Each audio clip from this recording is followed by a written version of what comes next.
If you spend any time online, you'll find this wild debate happening in all sorts of forums. And the topic is, well, it's spitting in a partner's mouth. Yeah. For some people, it's this ultimate sign of trust, a really intimate act. For others, it's just gross. But then there's this whole other camp that sees it as something totally different, something a lot closer to actual witchcraft. So what's the real story here? Are we talking about a dangerous gamble with your health, or is this some kind of profound act, just loaded with meaning? We're going to get into both sides of it. First, we'll look at the hard science, and then we're going to dive into the deep cultural secrets hidden inside of all things, a drop of spit. All right, first things first. Let's put on our lab coats for a minute and get clinical. What is actually going on when saliva is exchanged between two people? What are the real health risks we should know about? Now, you've probably heard that when it comes to major STIs like HIV, saliva isn't a great way to transmit them. And look, for the most part, that's true. It's not considered a high-risk fluid in that context. So case closed, right? Totally safe? Well, not so fast. Because the real danger isn't about the major stuff that saliva has a hard time passing along. It's about the absolute zoo of microorganisms that it carries around with no problem at all. Because let's be clear about one thing. Your saliva is anything but sterile. Just look at this number, 700. That's roughly how many different types of bacteria are living in the average person's mouth. So we're not talking about a simple fluid here. It's a whole, thriving, complex ecosystem, a little city of germs. And the risk isn't just one bad bug, it's about introducing a whole foreign city into your partner's body.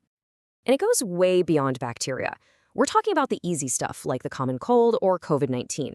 Oral herpes or HSV-1 is definitely a risk, especially if there are any active sores. And yeah, even some STIs that can live in the throat like gonorrhea and syphilis have a chance, it's not zero, of being transmitted this way. It basically turns this seemingly simple act into a total roll of the dice. So if you remember one thing from the science part, let it be this. The saliva itself isn't really the bad guy.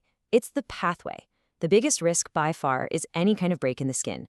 Bleeding gums, a little kink or sore, even those tiny tears you get from flossing, they all become wide open doors. They create a direct superhighway for those 700 types of bacteria and any viruses to get right into the bloodstream.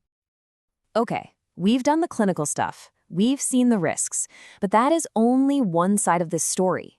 So now let's take off the lab coat, leave the microscope behind, and jump from science into culture. Because here, the meaning of this exact same act gets turned completely on its head. And this just sums it up perfectly, doesn't it? For so many of us, spitting is the ultimate insult. It's a sign of total disrespect. But in tons of other cultures, both in the past and even today, it's seen as something almost sacred, a powerful blessing. You see, in these traditions, spit isn't just spit. It's believed to carry a person's life force, their very essence. I mean, think about it.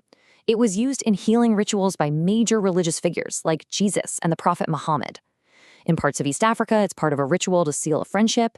And among the Hadia in Ethiopia, a little symbolic spit is used to literally push away bad energy and protect against the evil eye. It's a complete 180 from how we might see it. And this idea that saliva carries our essence takes us down an even deeper, weirder rabbit hole, straight into the world of ritual, magic, and what a lot of people would just call sorcery. So this brings us to this really cool concept called bodily XUV. It's basically a fancy term for things that used to be part of you, but aren't anymore, like your hair, your fingernail clippings, and yep, your spittle.